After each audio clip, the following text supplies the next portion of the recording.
Kita menuju ke informasi selanjutnya. Jenazah balita korban mutilasi yang dilakukan oleh ibu kandungnya sendiri di Cengkareng, Jakarta Barat telah dimakamkan. Menurut keterangan para tetangga, balita berusia 1 tahun tersebut dimakamkan di tempat pemakaman umum Tegal Alur, Kalideres, Jakarta Barat. Jasad Arjuna dimakamkan setelah menjalani otopsi di Rumah Sakit Polri Bayangkara, Kramat Jati. Di rumah korban pada Selasa pagi masih terpasang garis polisi dan tidak ada aktivitas dari penghuninya. Polri langsung rumah sakit Polri. Kemana Pak dikuburnya Pak? Ke Tegal Alur. Tegal Alur. Jam berapa dikuburnya Pak? Sekitar jam 10, jam 11 lah. Malam apa pagi Pak? Pagi. Tadi pagi atau kemarin pagi? Kemarin. Kemarin pagi.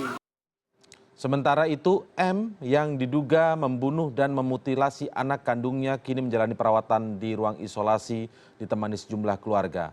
M sebelumnya diantar anggota Unit Perlindungan Perempuan dan Anak Polres Jakarta Barat. M menjalani perawatan di ruang isolasi karena diduga mengalami gangguan jiwa. Saat diperiksa, M bahkan sempat berteriak-teriak di ruang isolasi. Sementara itu, Lembaga Perlindungan Anak Indonesia melakukan rapat internal membahas kasus mutilasi pada anak. Pembahasan tidak hanya pada kasus mutilasi di Cengkareng saja, tetapi juga di seluruh wilayah lain. Rapat dilakukan di kantor LPAI di Kompleks Kementerian Sosial Salemba, Jakarta.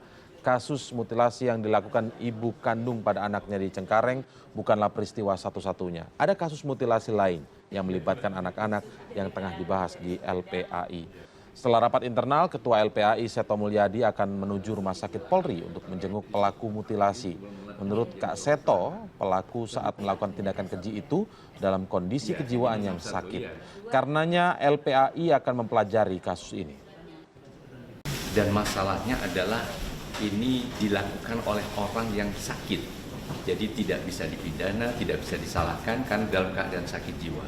Dan ini juga hampir dijumpai beberapa tempat demikian.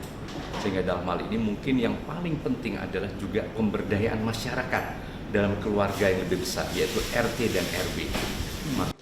Tindakan seorang ibu berinisial M yang tega membunuh bayinya sendiri sungguh sulit untuk bisa dipercaya. Lantas bagaimana pandangan ilmu psikologi terhadap perilaku orang tua yang tega memutilasi buah hatinya tersebut?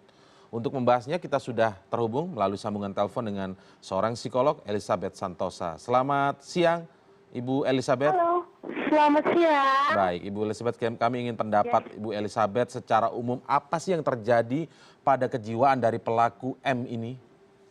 Oke, jadi Anda perlu tahu bahwa namanya kejiwaan memang langsung asumsinya kepada gangguan jiwa. Nah, gangguan jiwa itu sendiri macamnya banyak, variasinya banyak, tingkatan dan spektrumnya begitu besar. Ya, jadi apa ini pemicunya? Apakah psikosis? Akan ada yang bisa, apakah dia ada halusinasi atau sudah ada stres atau depresi berkelanjutan?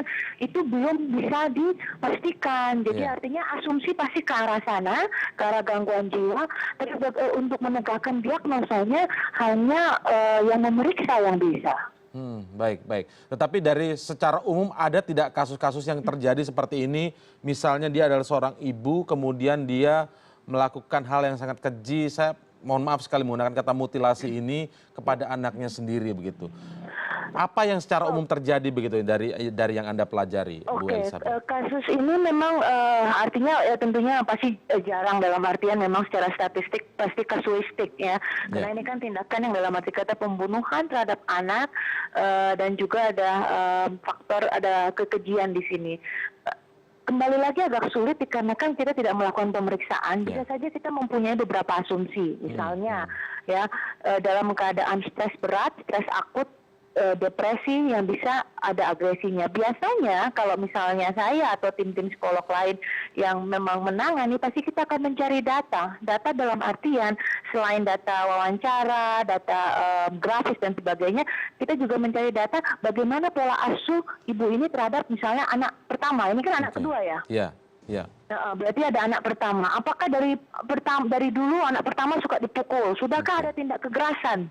Gitu.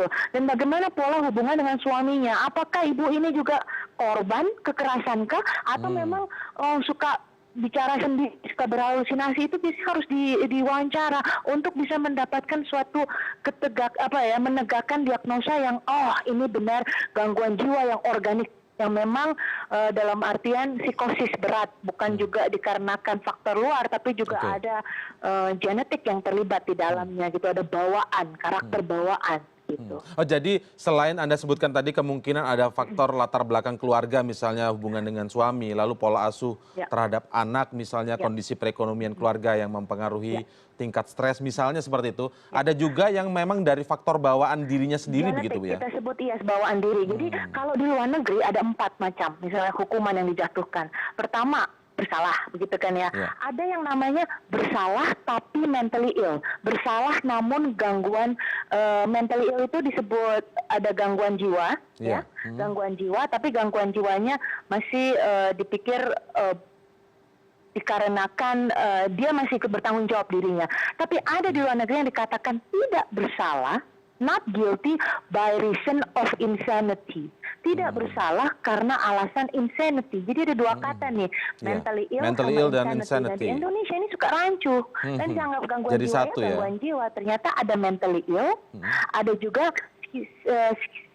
psikosis berat gitu yang memang dia memang ada masalah di otaknya gitu yang membuat tidak bisa membedakan antara realitas dan halusinasi. Nah, itu perlu ada identifikasi yang jelas biasanya. Ini beneran insanity, bisakah dia bertanggung jawabkan atau memang dia harus bertanggung jawab? Jadi itu perbedaannya 2 itu. Saya mencoba berpikir sederhana ya, mungkin bisa dikoreksi begitu Bu Elizabeth. Ketika orang akan melakukan pembunuhan atau mutilasi misalnya, paling tidak dia akan harus mengambil pisau dulu. Tidak mungkin akan dibawa kemana-mana akan pisau. Nah, ketika seberapa panjang sih orang dalam kondisi yang kemudian tidak sadar misalnya, dalam kondisi yang menjadi orang lain atau mungkin saat itu sedang berpikir, sedang tidak sadar begitu. Paham. Bagaimana Bu? Kalau di situ kalau ada psikosis atau halusinasi, dia merasa bahwa dia dibisikin. Dia merasa yang dilihat itu mungkin bukan anak, begitu ya. Dia mungkin merasa melihatnya itu sapi, begitu kan ya. Berarti artinya dia ada masalah gangguan dalam kesadaran. Di situ kesadarannya. Yang saya maksud jadi bukan kesadaran. Dia masih ingat, dia bicara, bisa jadi bilang, iya saya ambil pisaunya. Karena ini kejadian serupa terhadap aparat kepolisian yang belum lama terjadi dan saya rasa Anda pernah dengar. Itu yang memutilasi anaknya juga, 2. Tapi dia ada gangguan kejiwaan akut. Di mana dia bisa katakan bahwa ya saya sadar saya mengambil pisau, tapi saat itu ada bisikan, ada suara dan sebagainya begitu. Ya kan berarti ada halusinasi terlibat. Atau memang juga dalam keadaan jadi memang ini memang ranahnya tuh dalam artian spektrumnya ini kurang jelas, tapi saya begitu cara kita membedakannya. Sadar pasti sadar. Begitu. Tetapi ada faktor halusinasi tadi begitu ya? Adakah faktor halusinasi? Ya, atau pemahaman waham bahwa ketika dia melakukan ini gitu dia akan mungkin masuk surga atau bagaimana. Jadi itu perlu dilihat itu tingkat psikosisnya seperti apa. Yang seperti saya katakan, tapi di Indonesia memang masih belum jelas begitu antara mentally ill sama yang disebut insanity. Gitu. Baik, tapi artinya apakah halusinasi itu ada tingkat-tingkatnya, misalnya bisa sepanjang waktu kemudian berhalusinasi seperti itu? Bisa muncul dan aktif kapan saja. Contohnya, anak yang usianya misalnya remaja yang usianya 20-an tahun, ya seumur hidup dari 0 sampai 16 tahun ini anak yang baik sekali, nggak bermasalah. Tapi begitu 18-19 tahun ini mulai aktif, ya, mulai meracau sendiri. Ada satu momen yang membuat dia depresi, tapi langsung psikosisnya keluar semua. Dan itu sekarang sudah diamankan misalnya di sanatorium atau di rumah sakit jiwa, begitu, dan harus mendapatkan pengobatan setiap saat. Nah itu artinya memang membahayakan karena tidak bisa membedakan realita dan halusinasi. Nah ini kalau golongan psikosis, saya hanya berbicara, tapi saya tidak mengatakan bahwa pelaku itu psikosis. Ya, kita berbicara membedakan saja dari ilmu psikologi. Baik, kita hanya bicara soal apa yang mungkin terjadi begitu ya, Bu Elizabeth. Baik. Jadi ketika tim CNN Indonesia mencoba menelusuri di tempat kejadian begitu, meminta pernyataan sejumlah tetangga bahwa ibu berinisial M ini sebenarnya normal-normal saja penampilannya, berbicara juga dengan para tetangga lain, cukup akrab dan lain sebagainya begitu. Apakah memang ada ciri-ciri yang seperti itu juga? Atau mereka orang yang karakter yang Anda gambarkan tadi itu biasanya suka menyendiri dan lain sebagainya? Jarang sih, biasanya memang dilihat itu kalau orang yang tidak memiliki psikosis berat atau tidak bisa membedakan realitas sama halusinasi, pastinya kalau bicara itu meracau. Meracau artinya kita bicara A, ada bicara C. Tapi data ini baru saya dapatkan bahwa ternyata bisa gitu berinteraksi dengan sama. Nah, berarti kan ini saya nggak bilang menumbangkan kita punya asumsi tentang psikosis, tapi bisa jadi arahnya mentally ill, jadi artinya tetap bersalah, tetap bertanggung jawab terhadap kasus ini. Baik, katakanlah ini kan sudah berkeluarga, Bu, tentu saja begitu ya dengan suaminya.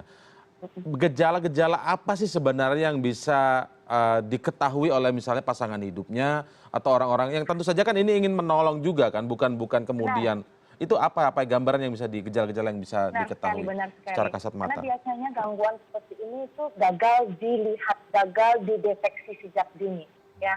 Nah, ciri-ciri seperti apa? Ciri-ciri misalnya ketika seseorang itu mempunyai perubahan perilaku secara drastis. Dari yang gembira tiba-tiba suka di dalam kamar berbulan-bulan, ya kan? Berat badan turun atau naik drastis, gitu. Lalu dilihat banyak perubahan dari yang fisik, banyak perubahan dari cara bicara, dan sulit sekali berbicara atau beradaptasi dengan individu ini. Biasanya itu sudah indikasi. Jangan menunggu terlalu lama. Itu biasanya butuh support, dukungan dari lingkungan atau keluarga terkecil itu atau teman-teman. Kalau memang sudah tidak sanggup lagi menghadapi si individu ini, biasanya langsung dibawa saja kepada yang profesional, yaitu psikiater atau psikolog. Iya, baik. Terima kasih atas penjelasannya Ibu Elizabeth Santosa, psikolog, telah bergabung bersama kami di CNN Indonesia News Desk.